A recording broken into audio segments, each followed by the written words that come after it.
नमस्कार, good morning, सुप्रभात। NDTV देख रहे हैं आप। मैं हूं आपके साथ ऋतु सिंह। और चलिए बुलेटिन की शुरुआत करते हैं। छत्तीसगढ़ में रविवार को फिर से धर्मांतरण का मुद्दा उठा है। दुर्ग के साथ बलरामपुर में भी चंगाई सभा या प्रार्थना सभा की आड़ में धर्मांतरण कराने का आरोप लगा है। दोनों शहरों में हिंदू संगठनों ने हंगामा किया है।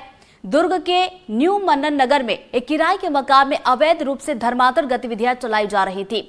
हिंदू जागरण मंच और बजरंग दल के कार्यकर्ताओं ने इस मामले को लेकर थाने में लिखित शिकायत दर्ज कराई है, जिसके बाद पुलिस ने 2 आरोपियों को गिरफ्तार किया है। वहीं बलरामपुर इदरीपाट गांव में भी चंगाई सभा के जरिए धर्मांतरण कराने का आरोप लगा है।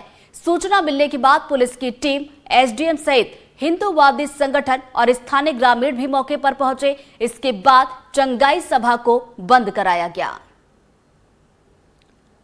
तो छत्तीसगढ़ में देखिए फिर से धर्मांतरण का मुद्दा उठा है।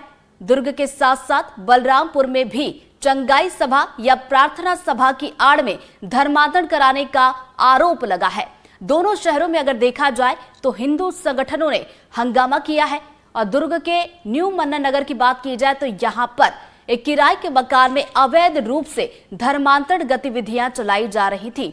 और हिंदू जागरण मंच की बात की जाए और बजरंग दल की बात की जाए तो इन दोनों के कार्यकर्ताओं ने इस मामले को लेकर थाने में लिखित शिकायत भी दर्ज करवाई है, जिसके बाद पुलिस ने 2 लोगों को गिरफ्तार भी कर लिया है। वहीं बलरामपुर इदरीपाट गांव की बात की जाए तो यहां पर भी चंगाई सभा के जरिए धर्मांतरण कराने का आरोप लगा है। जैसे ही जानकारी मिलने के बाद पुलिस की टीम, एसडीएम सहित हिंदूवादी संगठन और स्थानीय ग्रामीण भी पहुंचे और इसके बाद चंगाई सभा को बंद कराया गया।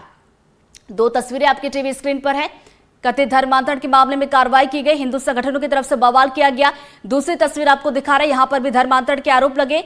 सामरीपाट थाना क्षेत्र के इदरी ग्राम का ये पूरा मामला है। और ज्यादा जानकारी के साथ हमारे सहयोगी चंद्रकांत शर्मा जुड़ गए, सीधा उनका रुख करेंगे। चंद्रकांत, जरा विस्तार से पूरा मामला बताइए। देखिए, सुबह सुबह तकरीबन 9 से 10 बजे कल पुलिस को हिंदू संगठन के लोगों ने शिकायत दर्ज कराई कि न्यू मन्नन नगर, जो कि पद्मनाभपुर थाना क्षेत्र का है, वहां पे एक घर है, वहां पे धर्मांतरण का खेल हो रहा है चंगाई सभा के नाम पर या प्रार्थना सभा के नाम पर। अब पुलिस को जैसे सूचना मिली, पुलिस दल यहाँ तहसीलदार के साथ में वहां मौके पर जो है पहुंची और वहां देखा गया कि कुछ लोग वास्तव में मौजूद थे और साथ ही साथ उनके ऊपर बड़ा धर्म परिवर्तन का आरोप तो लग ही रहा था। साथ ही साथ पुलिस को वहां ये तथ्य पता चला कि हिंदू देवी देवताओं के नाम पर लोगों को भड़काया जा रहा है। और इसी मामले में 2 लोगों को पुलिस ने हिरासत में लिया। पूछताछ करने के बाद दोनों के ऊपर वैधानिक कार्रवाई की जा रही है। धारा बीएनएस की धारा 299 के तहत पूरी कार्रवाई की गई है। वहीं इस पूरे मामले में जो क्रिश्चियन समुदाय के जो लोग हैं, उनका कहना है कि हर संडे को हिंदू संगठन के लोग हमारे प्रार्थना सभा में पहुंच जाते हैं, वहां पे अटैक करते हैं और इसी तरह के बार बार धर्मांतरण को लेकर आरोप लगाते हैं। लेकिन अब तक उनको इस तरह के कोई तथ्य नहीं मिलता है। वहां से लोगों का, वहां पर जो प्रार्थना सभा में जो लोग होते हैं, वो भी कोई इस तरह की तथ्यात्मक बातें किसी को कभी कुछ बोला ही नहीं है कि वहां वो धर्म परिवर्तन के लिए आए थे। फिर भी पुलिस जबरदस्ती कार्रवाई कर रही है और हिंदू संगठन के लोग भी जबरदस्ती इस मामले को तुच्छ पकड़ाने की कोशिश कर रही है। जी चंद्रकांत, देखिए इस पूरे मामले में 2 लोगों की गिरफ्तारी हुई है, उसको लेकर क्या कुछ जानकारी, कौन है ये लोग और जो आरोप लगे, क्या वाकई ये सच है? देखिए, इनके ऊपर बीएनएस की धारा 299 के तहत कार्रवाई की गई है और ये दोनों पोस्टर हैं।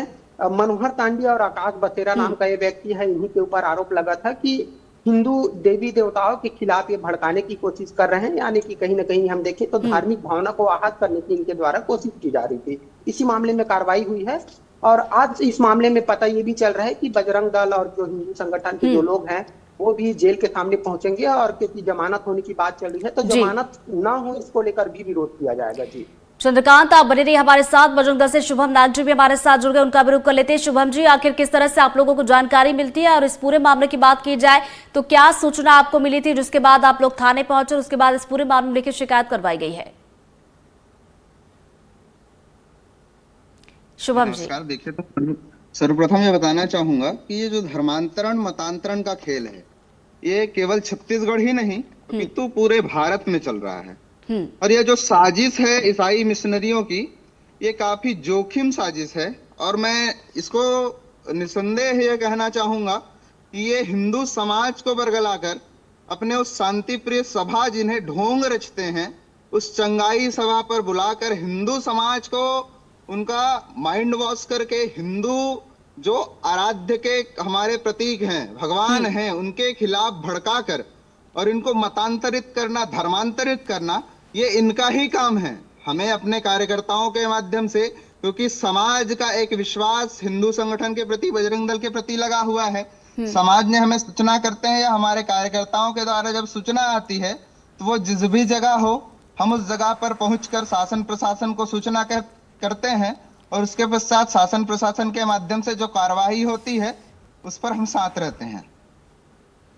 तो चलिए, आप लोगों को जानकारी मिलती है और उसके बाद इस पूरे मामले में आप लोग, इस पूरे मामले की अगर बात की जाए तो आप लोग थाने पहुंचे, उसके बाद इस पूरे मामले में कार्रवाई की गई है। देखिए, अक्सर हम देखते हैं कि धर्मांतरण के मामले सामने निकल कर आते हैं तो कई दफा ये भी देखा जाता है कि हिंदू संगठन की तरफ से हंगामा भी कर दिया जाता है। तो अब सवाल ये भी उठता है कि नियम कानून भी बने हुए, उसके बावजूद यहाँ पर संगठनों की तरफ से हंगामा क्यों किया जाता है?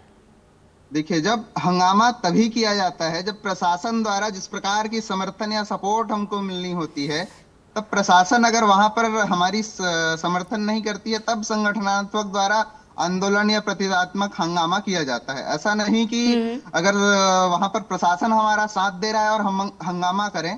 जब प्रशासन कई दफे साथ नहीं दे पाती है तब जाकर ही संगठन प्रदर्शन या हंगामा करते हैं। अगर प्रशासन की साथ हमको सदैव मिलती रहे तो देखिए, ये अवैध काम में है, ये प्रशासन का भी कार्य है इसे रोकना और हमारा भी कार्य है। हम तो साथ मिलकर काम करते हैं, इसमें हंगामा वाला विषय नहीं है। परंतु जब किसी परिस्थिति पर हमको प्रशासन का सही समर्थन या सही सपोर्ट नहीं मिल पाता, तब हम जाकर हंगामा या प्रदर्शन करते हैं। शुभम जी, क्या वाकई कई दफा ऐसी स्थिति बनती है कि प्रशासन की तरफ से साथ नहीं मिलता या फिर साथ मिलता है? कई बार स्थितियां उत्पन्न होती है कि नहीं मिलती, परंतु ज्यादा समय पर वर्तमान स्थिति में प्रशासन के साथ हमें मिलती है और कार्रवाई हो रही है। निश्चित रूप से आप देख रहे हैं कि वर्तमान परिदृश्य में भी उन पर कुछ धाराएं लगाई गई है, उन पर भी कार्रवाइयां हो रही है।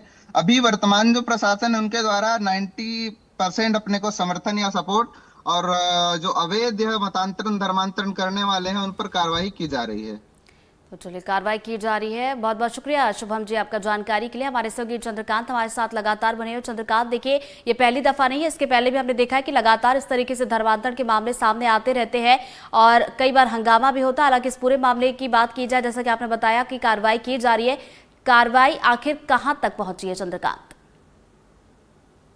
देखिए, जैसा कि इस धारा के तहत अगर कार्रवाई करते हैं तो पुलिस का ये काम है कि पूछताछ के बाद आरोपियों को गिरफ्तार कर लिया जाता है, उन्हें न्यायिक रिमांड पर भेज दिया जाता है और बाद में फिर ये मसला क्योंकि कोर्ट का होता है।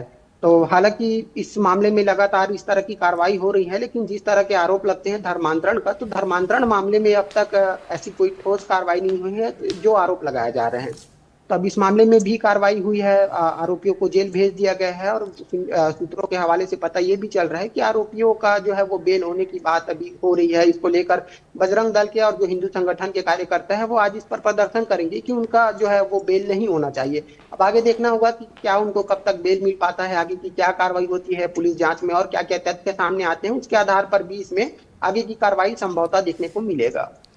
तो इसमें और कार्रवाई देखने को मिलेगी। नजरें बना रखिएगा चंद्रकांत। फिलहाल बहुत बहुत शुक्रिया आपका तमाम जानकारी के लिए।